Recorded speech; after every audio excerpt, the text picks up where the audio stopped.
Hello बच्चों, मैं नलिनी सिंह और आज मैं आपको हिंदी व्याकरण के पहले अध्याय के बारे में बताऊंगी, जो कि है भाषा। तो चलो बच्चों, ज़्यादा टाइम ख़राब ना करते हुए हम अपना पहला पाठ देखते हैं, जो कि है भाषा का अध्ययन। भाषा शब्द की उत्पत्ति भाष धातु से हुई है, जिसका अर्थ है बोलना। भाषा मानव मुख से उच्चारित एक ध्वनि है। यह एक ऐसा माध्यम है जिसके द्वारा मनुष्य अपने भावों तथा विचारों को एक दूसरे के सामने प्रकट कर सकता है। इसके लिए ध्वनि प्रतीकों की सहायता ली जाती है।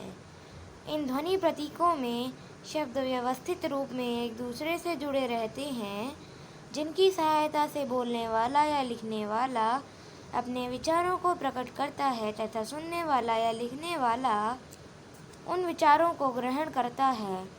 वस्तुतः भाषा के दो पक्ष हैं, अभिव्यक्ति और ग्रहण। अतः मन के भावों और विचारों को अभिव्यक्त करने या ग्रहण करने के माध्यम को भाषा कहते हैं। भाषा के रूप, इसका मुख्य पक्ष अभिव्यक्ति ही है। इस प्रकार भाषा के दो रूप हैं, मौखिक भाषा एवं लिखित भाषा। मौखिक भाषा जब बोलकर तथा सुनकर मन के भाव तथा विचार परस्पर प्रकट किए जाते हैं तो उसे मौखिक भाषा कहते हैं, जैसे रेडियो पर गीत सुनना आदि। लिखित भाषा जब लिखकर तथा पढ़कर मन के भाव तथा विचार परस्पर प्रकट किए जाते हैं तो उसे लिखित भाषा कहते हैं, जैसे पत्र लिखना, कहानी पढ़ना आदि। भाषा के अन्य रूप। बच्चों, अब तक तुमने भाषा के केवल दो रूप ही पढ़े होंगे, परंतु वास्तव में भाषा के अन्य 5 रूप भी हैं, जो कि हैं सांकेतिक भाषा, मातृभाषा, मानक भाषा, भारतीय भाषाएं, हिंदी राजभाषा एवं राष्ट्रभाषा। तो बच्चों, हम पहली सांकेतिक भाषा पढ़ते हैं। प्राचीन काल में मानव अपने भावों एवं विचारों को प्रकट करने के लिए संकेतों का सहारा लेता था, जैसे हाथ के इशारों से आने और जाने का संकेत आदि। मातृभाषा भाषा का वह रूप जिसे बालक सबसे पहले अपने आसपास के परिवेश से और परिवार में रहकर सीखता है, उसे मातृभाषा कहते हैं।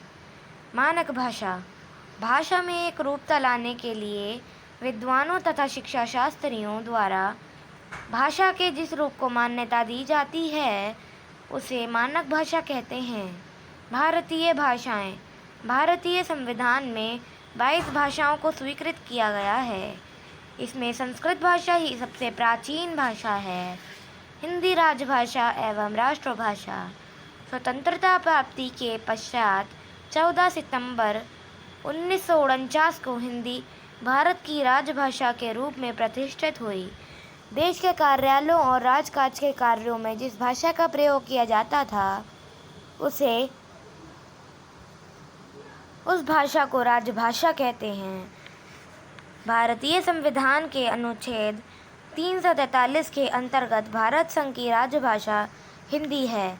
अतः 14 सितंबर को प्रतिवर्ष हिंदी दिवस मनाया जाता है।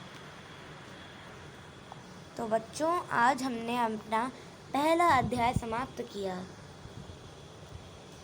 इसी के साथ मैं नलिनी सिंह अपनी अगली वीडियो में आपसे मुलाकात करूंगी। तब तक के लिए अलविदा।